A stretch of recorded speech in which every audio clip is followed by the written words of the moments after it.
Okay, thanks everybody for coming to lecture, I guess, 16. It's going quick. And we have a break next week, just to let everybody know. And then if the world's working our way, Gail will be here in 2 weeks to do the class on medicinal cannabis products. So, today's lecture is one that, as with many, could be broken up into a whole bunch of different sections and lectures. And I'm going to have a particular focus on mental health issues. The topic is cannabis and your health. We have another lecture focused on the medical benefits of cannabis. And well, the benefits are quite vast and relatively, in some ways, even unexplored. The negative consequences or potential negative consequences of using cannabis is also important to understand for a whole bunch of different reasons. And a lot of today's lecture will be focused on that end of things. So I'm going to start out with the potential of cannabis to be addictive, which is a debatable subject. Many people, advocates, love to say cannabis has no harmful effects, that it's impossible to become addicted. And clinically speaking, and in terms of how addictions on the physical level are both created or exist between people and various kinds of drugs, on a very technical, scientific level, cannabis is not addictive.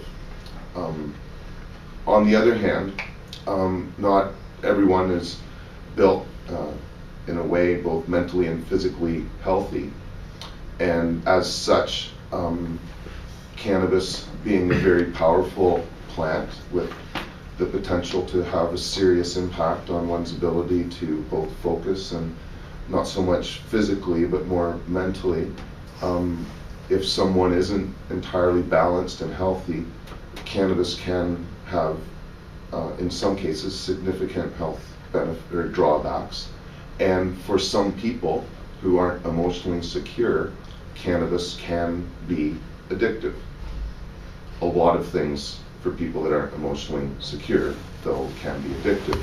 We have problems in society with all sorts of different obsessive compulsive behaviors. We have people addicted to cleaning their houses because they're so scared of germs that they can't touch anything that hasn't been cleaned already. And so, just because that, some people that aren't balanced become what is, thought is technically addicted, doesn't necessarily mean there's a problem with the plant per se, except that in some cases it is so beneficial that people who have these kinds of imbalances can turn to cannabis, and it may appear to be addictive in part because of how much they're smoking or eating, but usually it's a problem of smoking.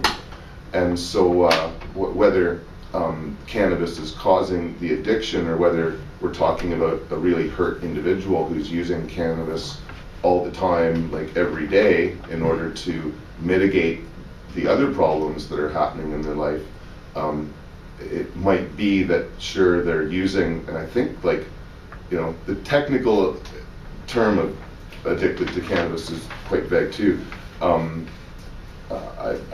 heard some, I think, on the extreme end say that if you're using more than 1 gram a week, you're technically addicted.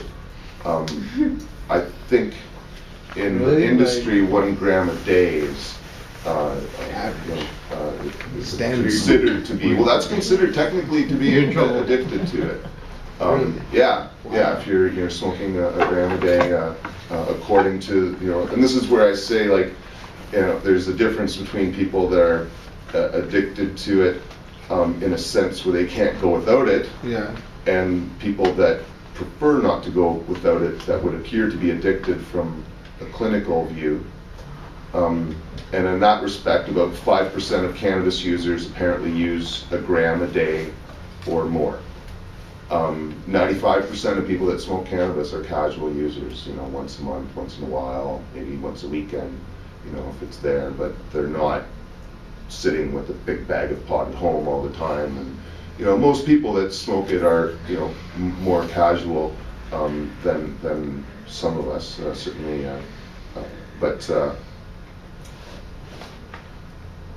And, you know, how many people are kind of using over a gram a day is debatable.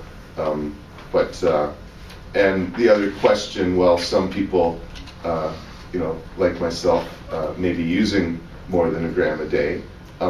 What harm comes from that addiction is quite questionable, if there is in fact any harm at all. And so, on the other hand, for some people, there are qualities of cannabis that make it addictive, that they get really upset and irritated without.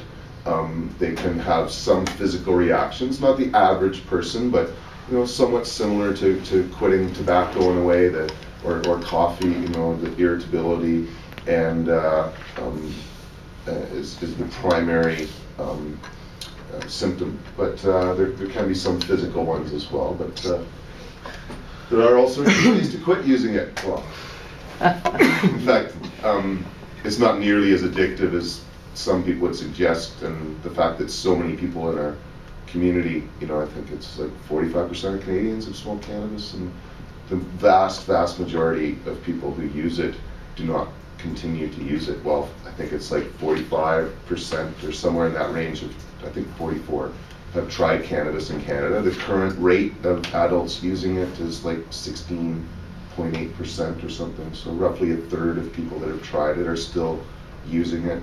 And again, whether they're using it because they're addicted or, you know, as sort of casual users is quite questionable. And then on the other hand, you know, a lot of people that are technically addicted to it are using prescription drugs and have mental health problems, right? And so to say that they're addicted to it when otherwise they'd be taking sleeping pills or pills to relax their anxiety or otherwise, it would be to say that everybody using prescription drugs is addicted because they can't go without their medication as well. So, you know, if you take out the people that are using it for health problems and the number of people that are just smoking it as chronics that are technically addicted, that give up getting a real job and all this in their youth, the percentage is quite small, and it would, in most cases, between the ages of 18 and 25, you know, that phase of their you know, most people's lives, you know, doesn't extend beyond that. And for people that are really interested in getting, you know, high and drunk or whatever all the